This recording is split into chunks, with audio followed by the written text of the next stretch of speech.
Amen. C'est comme une ordonnance. Ce commandement que je te prescris aujourd'hui n'est certainement point au-dessus de tes forces et hors de ta portée. Deutéronome 30, versets 11 à 20.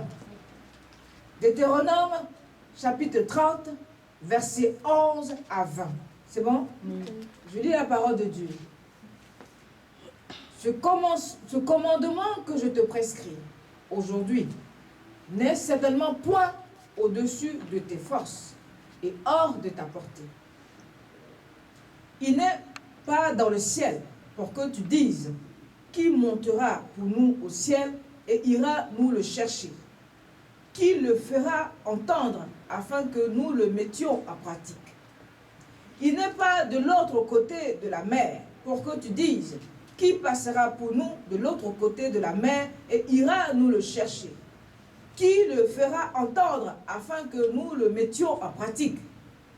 C'est une chose, au contraire, qui est tout près de toi, dans ta bouche et dans ton cœur, afin que tu la mettes en pratique. Vois, je mets aujourd'hui devant toi la vie et le bien, la mort et le mal. Car je te prescris aujourd'hui d'aimer l'Éternel, ton Dieu, de marcher dans ses voies et d'observer ses commandements, ses lois et ses ordonnances, afin que tu vives et que tu multiplies, et que tu multiplies, et que l'Éternel, ton Dieu, te bénisse dans le pays dont tu vas entrer en possession. Alléluia. Amen. Mais si ton cœur, alors possession, il faut la, je dis toujours, c'est une révélation spirituelle. Alors, il faut l'adapter en fonction de ta situation personnelle. Alléluia. Possession peut être ta vie, ta famille, les projets. Alléluia. Mais si ton cœur se détourne, si tu n'obéis point, et si tu te laisses entraîner à te prosterner devant d'autres dieux et à les servir, je déclare aujourd'hui que vous périrez, que vous ne prolongerez pas point vos vies dans le pays dont vous allez prendre possession, après avoir passé le Jourdain. Après, le Jourdain peut être tes épreuves. Le Jourdain peut être des difficultés. C'est-à-dire après rentrer en tentation. Alléluia. J'en prends aujourd'hui à témoin contre vous le ciel et la terre. Alléluia. J'ai mis devant toi la vie et la mort, la bénédiction et la malédiction. Choisis la vie, afin que tu vives, toi et ta postérité. Pour aimer l'Éternel, ton Dieu, pour obéir à sa voix, et pour t'attacher à lui, car de cela dépend ta vie. Et la prolongation de tes jours. Et c'est ainsi que tu pourras demeurer dans le pays que l'Éternel a juré de donner à tes pères, Abraham, Isaac et Jacob. Alléluia. Amen. Alors, Abraham, c'est important. Ce n'est pas forcément parce que tu n'es pas israélite. Nous sommes bénis par la foi en Christ, parce qu'il vient d'Abraham. Voyez-vous, nous allons aller dans Genèse. Pourquoi nous sommes bénis à travers Abraham? Parce que nous sommes bénis à travers le Seigneur Jésus-Christ. Le Seigneur dit à Abraham, au chapitre 12, Amen. Et c'est toujours ça qu'il faut te dire, et ne pas dire non, ça ne me concerne pas, ça concerne les Israélites. Non, ça te concerne à partir du moment où tu es chrétienne. Amen.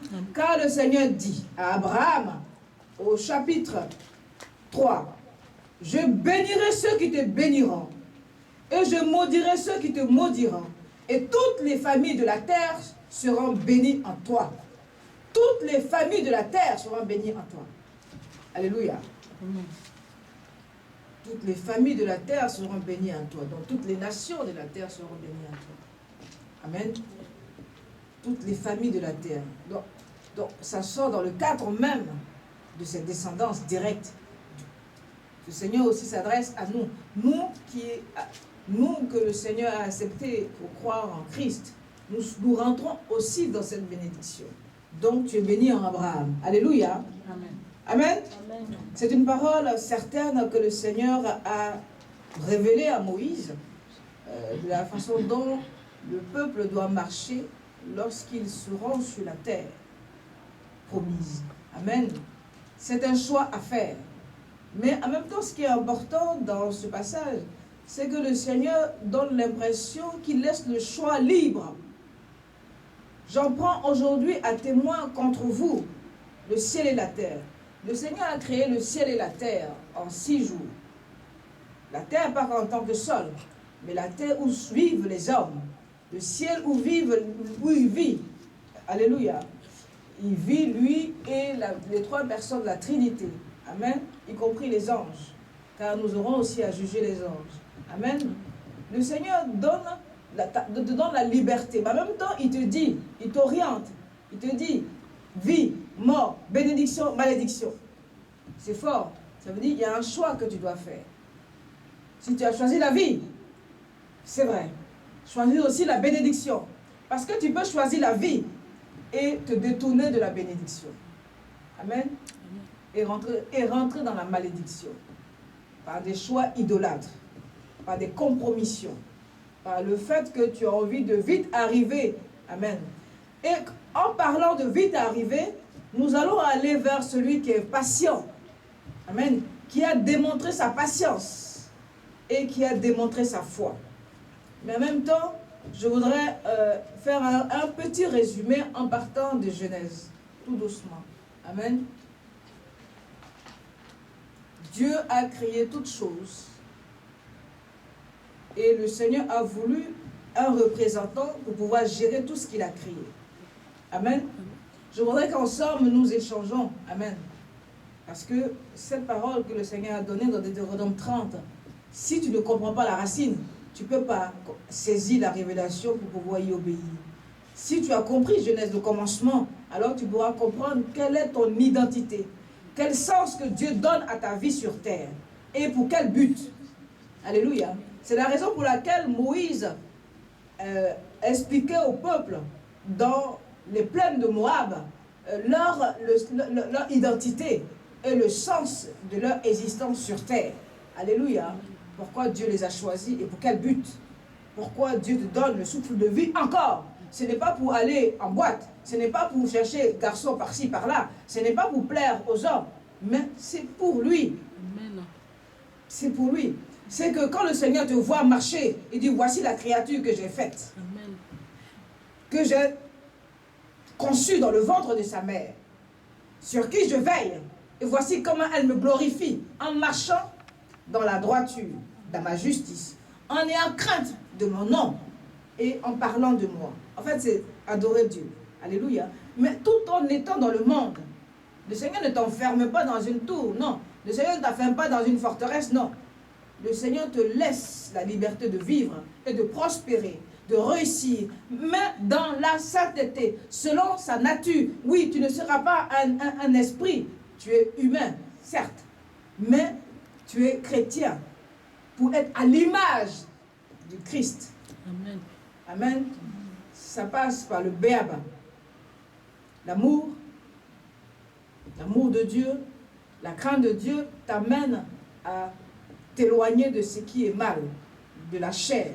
Oui, tu ne peux pas vivre à 100% saint, mais de reconnaître que tu es pécheur et de toujours venir vers le Seigneur pour te repentir. Alléluia. Amen. Le Seigneur, c'est le Saint-Esprit qui sanctifie. Amen. Amen. Qu'est-ce qui s'est passé dans le jardin? Qu'est-ce qui s'est passé avant que le Seigneur ne fasse le jardin d'Éden? La parole de Dieu nous dit que le Seigneur a vu une masse d'eau qui n'était pas encore achevée. Alléluia. Amen. Et le Seigneur a voulu faire de cette masse d'eau quelque chose d'agréable, de parfait. Amen. Mais la parole de Dieu nous dit qu'avant, le Seigneur a suscité la lumière.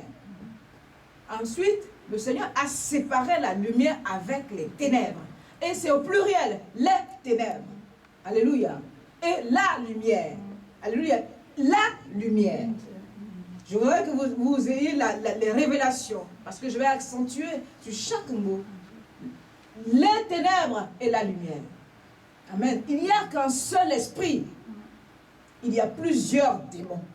Il y a plusieurs dieux. Il n'y a qu'un seul Dieu. Le Seigneur a suscité la lumière émanant de lui. Car Dieu est esprit. Dieu est éternel. Il n'a pas de temps.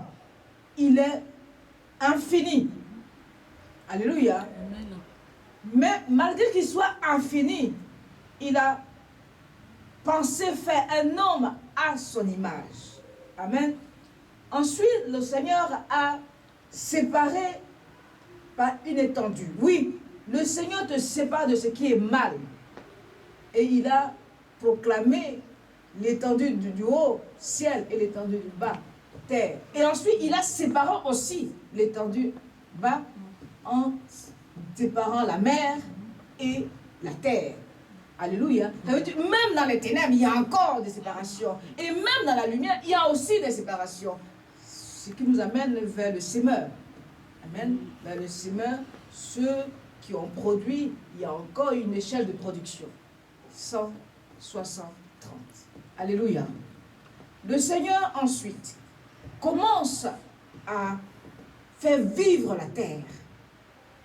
La terre commence à s'autoproduire par son esprit en fonction de leur espèce. Même les herbes ont leur espèce. C'est-à-dire, Dieu considère toute chose qu'il a créée. Car toute chose qu'il a créée possède une âme. Alléluia. Amen. Le Seigneur a fait toutes ces choses. Et le Seigneur a fait aussi les choses du ciel.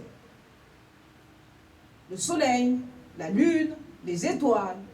Tu as mal à la tête, je brise cela au nom de Jésus-Christ. Et toutes ces choses que Dieu a créées ne sont pas faites pour être adorées. Alléluia. Au sixième jour, bien-aimé de Dieu, sixième jour, c'est quel jour? Samedi. Et en général, l'homme choisit samedi pour fêter. Sixième jour, le matin, le Seigneur créa les animaux de la même nature que les hommes, avec la terre. Et vers le soir, le Seigneur créa l'homme. Et c'est le soir que l'homme va en boîte de nuit. Alléluia!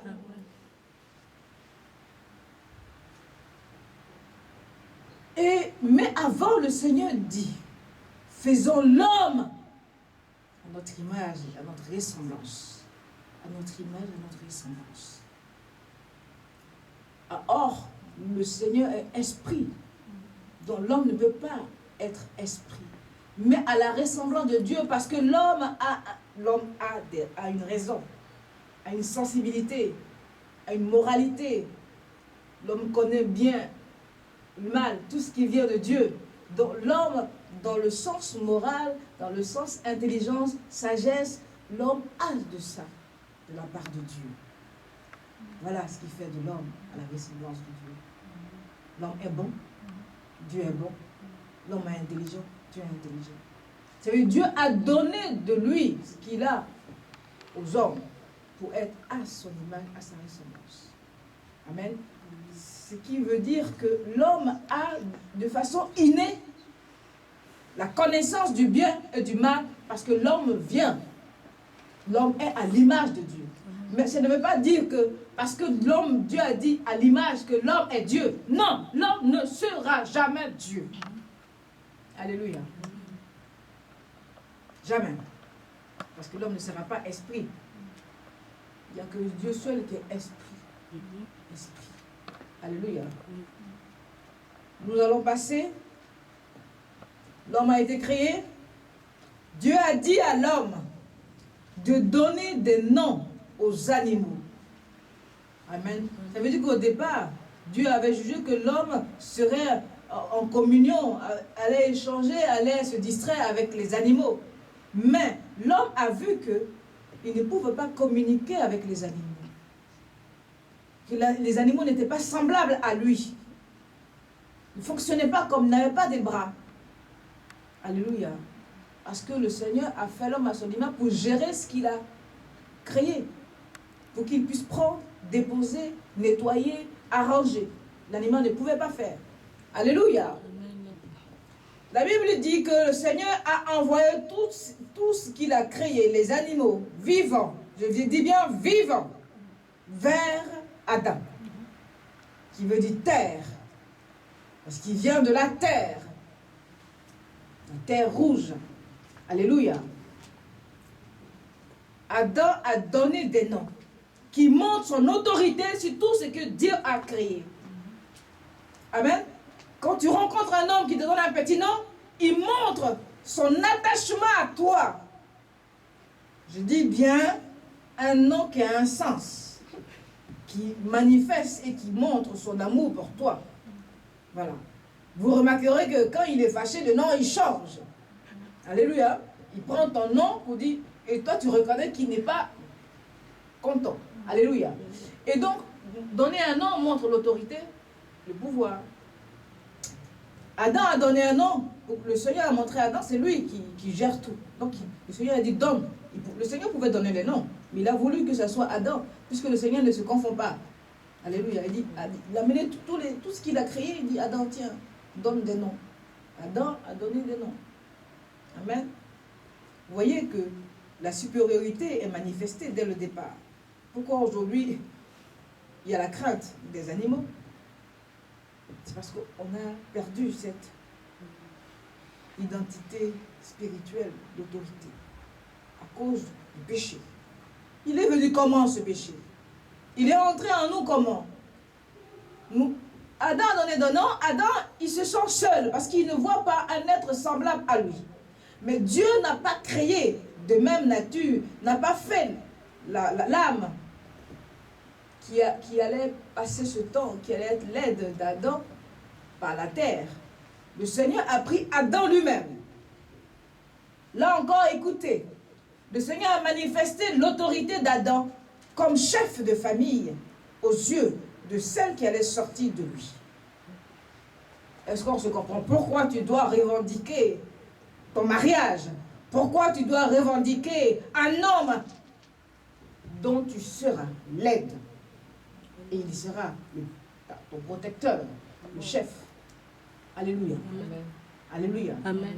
Tu n'es pas dit le bourreau, mais dit ton chef de famille. Amen. Alors Dieu a regardé avec amour Adam. Et Dieu a vu qu'il était triste dans son cœur. Car Dieu connaît notre cœur. Dieu connaît notre tristesse. Et Dieu a fait endormir Adam. Parfois, quand nous dormons, cela ne veut pas forcément dire que c'est le sommeil mauvais. Cela pourrait aussi dire que le Seigneur est en train de te restaurer. Amen. Ou d'agir. Après, il faut avoir le discernement. Amen. Il plongea Adam dans un sommeil. La première chirurgie vient de Dieu. Dieu est ton docteur. Dieu est ton médecin. Dieu est tout. Il est l'obstétricien. Il est ton gynéco. Il est tout. Il est tout pour toi. Amen. Le Seigneur va opérer Adam. Va extraire. Celui qui extrait toute maladie dans ton corps, il va extraire une côte en Adam. Donc il manque normalement une côte. Mais imaginez spirituellement que le Seigneur va susciter encore et la côte va pousser dans le corps d'Adam. Donc il n'y a pas de trou. C'est le Seigneur qui va fermer tout trou dans ton corps. Amen. Il va ôter toute boule dans ton corps. Toute boule vibrant, tout, il va consumer cela au nom de Jésus. Qui va restaurer tes veines et tes nerfs dans le cerveau, dans ton corps, au nom de Jésus. Tout esprit de migraine, tout esprit de douleur, consumé maintenant au nom de Jésus. Alléluia. Et Adam va se réveiller. Le Seigneur va lui emmener une personne qui lui ressemble. Et Adam va dire, voici. Quoi? Qu'est-ce qu'Adam a dit? La chair de ma chair.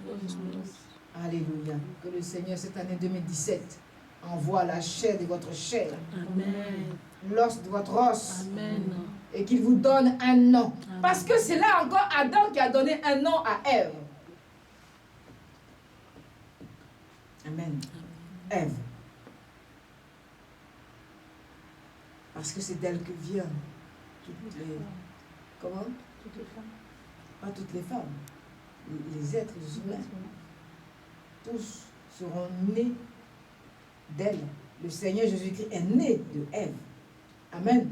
Pas directement, mais dans le processus de la procréation, elle est née d'une femme, sa mère. Et donc, le Seigneur est né d'une femme. À partir du moment où nous sommes nés d'une femme, et nous serons toujours nés d'une femme, quoique maintenant, les hommes se marient et ils veulent avoir des enfants, mais voilà, on ne peut pas changer la nature, ce sera toujours la femme qui va procréer, et donc ça veut dire que les gens font maintenant des assimilations pour pouvoir être maman tout en étant père. Vous comprenez? Je passe ce débat-là. Ensuite,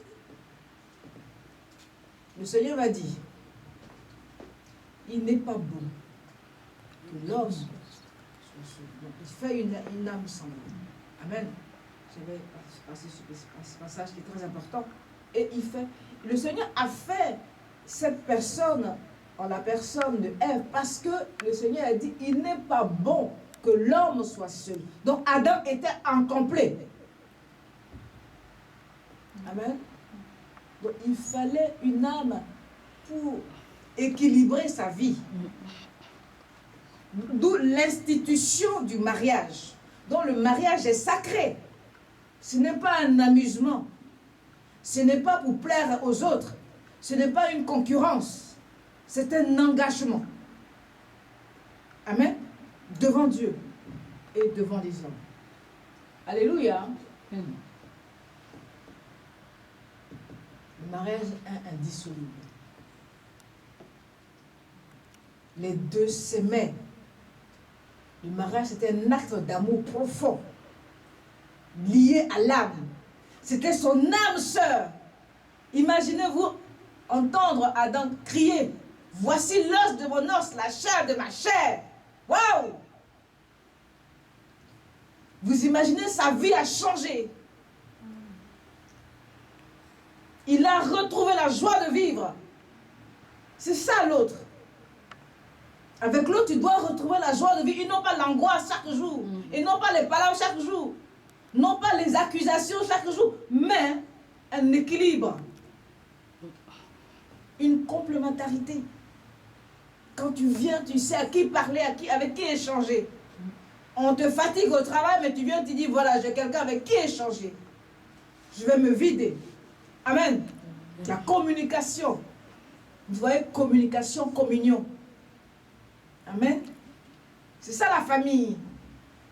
La famille, à la maison, c'est une communion, un échange, un partage. Alléluia. Et cette communion a fait que Adam n'a pas été prévoyant ni prudent. La parole de Dieu dit que le serpent, qui était aussi une création de Dieu, qui n'était qu'un animal, certainement avec des pattes, qui était beau par son image. Car tout ce que tu vois beau, fais attention. Ne donne pas crédit sans discernement. Satan qui est déchu, qui est aussi une création de Dieu, qui n'était pas au départ. Satan, puisque Satan veut dire accusateur, ce n'est pas un nom. Alléluia. C'est un titre. Accusateur, c'est son... Alléluia. Il est déchu, jaloux. La jalousie amène parfois à faire des choses. La colère, l'envie. Satan était jaloux certainement de ce qu'il voyait, le fait que le Seigneur faisait attention à Adam, ou le fait que le Seigneur faisait attention au Seigneur lui-même, parce que le Seigneur Jésus-Christ existait depuis le commencement. Donc il y avait une rivalité autour du Seigneur, l'Esprit de Dieu. Et Satan s'est dit, comment faire échouer Adam? L'ennemi dit, comment il va te faire échouer? C'est ça, toute sa pensée, c'est te faire échouer. Non pas pour réussir lui-même, mais te faire échouer. Parce que sa réussite, c'est que lorsque toi tu échoues, il a réussi sa vie. Parce qu'il est né pour détruire. Alors, il s'est dit, non, Adam, il saura. Mais la Bible dit que l'ange déchu est allé rentrer dans le corps de ce reptile, du serpent. Est-ce que vous comprenez? Il a habité le corps de l'animal que Dieu a fait parce qu'il a trouvé beau et facile à passer les pièges. Parce qu'il s'est dit, je passerai facilement pour aller vers elle, sans faire attention, sans qu'on fasse attention à moi. Amen. Parce qu'il est rusé, et il a vu celui aussi qui est rusé. Amen. Bon. Qui s'assemble se ressemble. Donc il a vu ce qui était bien pour lui, pour pouvoir agir efficacement. Il est rentré dans le corps du serpent. Ce qu'on se dit, pourquoi le serpent a-t-il accepté que Satan le possède? Pourquoi tu acceptes que l'esprit mauvais te possède? La colère, c'est un esprit mauvais. La jalousie est un esprit mauvais. D'ailleurs, le commencement de la sorcellerie, c'est la colère. Ça commence par la jalousie et ça entraîne la colère et la colère s'installe et ça devient une vengeance qu'on nourrit et après qui se réalise par des actes. Non pas des actes de faire du bien, mais de détruire. Alléluia.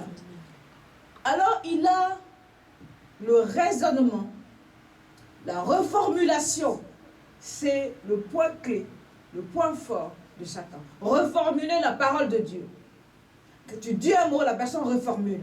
Et c'est ce qu'il a fait. Il a reformulé ce que Ève lui avait dit elle était joyeuse et heureuse de dire cette liberté qu'elle avait devant Dieu, de manger ce que Dieu lui demandait de manger. Tu es heureuse de dire ce que Dieu a fait pour toi, mais enfin il y a quelqu'un qui n'est pas content. Amen. Elle n'a pas été prudente, elle n'a pas été prévoyante, elle n'a pas eu de discernement. Et Satan, a profité. Mais où était Adam, qui est le protecteur, qui devait la protéger de cet esprit, qui devait avoir le discernement pour dire, mais toi, pourquoi tu parles comme ça? Et savoir que quelque chose l'habite. Amen. Adam, certainement, était peut-être éloigné de Ève et n'a pas vu ce qui se passait. Mais Dieu a fait de lui responsable. Peut-être pas coupable, mais responsable. Parce qu'il est le chef. Et qu'est-ce qui va se passer? Elle va croire qu'elle a mal entendu ce que Dieu lui a dit. Et qu'est-ce que Dieu lui a dit? Qu'est-ce que Dieu lui a dit? Qu'est-ce que Dieu a dit à Ève? C'est le béaba. Qu'elle peut tout manger, sauf qu'il y a un arbre qu'elle ne va pas toucher. Voilà, ils peuvent tout manger, sauf un arbre qu'ils ne doivent pas, le fruit d'un arbre qu'ils ne doivent pas manger. Et c'est quoi? Et c'est quel arbre? De la connaissance. De la connaissance. Amen. Alléluia. Ne pas manger l'arbre du bien et du mal. Mais ils connaissaient déjà le bien. Mais c'est le mal qu'ils ne connaissaient pas encore. Mais lorsque Ève a mangé la pomme, elle a connu le mal. Tu fais les choses parce que tu ne sais pas qu'on ne doit pas le faire. Tu n'as pas la connaissance du mal. Mais à partir du moment où on te dit, tu as maintenant la connaissance du mal. Oh, tu as la connaissance du bien. Elle n'avait pas la connaissance du mal, mais elle avait la connaissance du bien. C'est de ne pas manger. Amen. Lorsqu'elle eut mangé, elle pensa à son mari. Logiquement, c'est bien. Elle n'est pas égoïste. Sauf que Adam aurait dû lui demander d'où vient ce fruit. Il faut toujours demander les choses qu'on te donne, leurs origines. Il ne faut pas accepter tout. Alléluia. Il ne faut pas recevoir tout. Il ne faut pas couvrir tout. ne faut pas te compromettre. Et Adam a accepté sans réfléchir parce qu'il avait confiance en elle. La confiance aveugle. Et il se trouvait que ils ont été trompés. C'est Ève qui a été trompée. Et Adam a transgressé. Amen. Si vous ne comprenez pas, vous me posez la question. Ève a été trompée, mais Adam a transgressé la volonté et la parole de Dieu. Dès qu'ils eurent mangé tous les deux, leurs yeux s'ouvrirent. Amen. Et qu'est-ce qui s'est passé? Ils ont vu qu'ils étaient nus. Ils ont vu qu'ils étaient nus. Alléluia. Lorsqu'il y a le péché dans une maison, on commence à avoir des choses pas nettes. Lorsque le péché est entré dans leur corps, ils se sont rendus compte qu'ils étaient nus, alors qu'ils étaient toujours nus. Mais à l'époque, c'était normal, c'était bien. Amen. Mais dès qu'ils ont eu la connaissance, ils ont vu que c'était mal. Ils se sont couverts avec des feuilles. Amen. Ils n'ont plus besoin de Dieu. À l'époque, ils avaient besoin de Dieu. Mais là, ils n'ont plus besoin de Dieu pour se couvrir. Ils se sont couverts eux-mêmes. Là commençait la responsabilité de prendre soin soi-même. Le travail personnel. Est-ce que vous comprenez? Je voudrais qu'à chaque fois, vous preniez des points clés qui vous concernent. Le travail, Adam commençait à prendre conscience qu'il devait maintenant travailler lui-même. Il allait couper des feuilles pour se couvrir. Et voici l'Esprit de Dieu qui commence à descendre. Donc avant, ils avaient une communion parfaite avec Dieu. Ils voyaient le Seigneur face à face. Nous allons plus vite.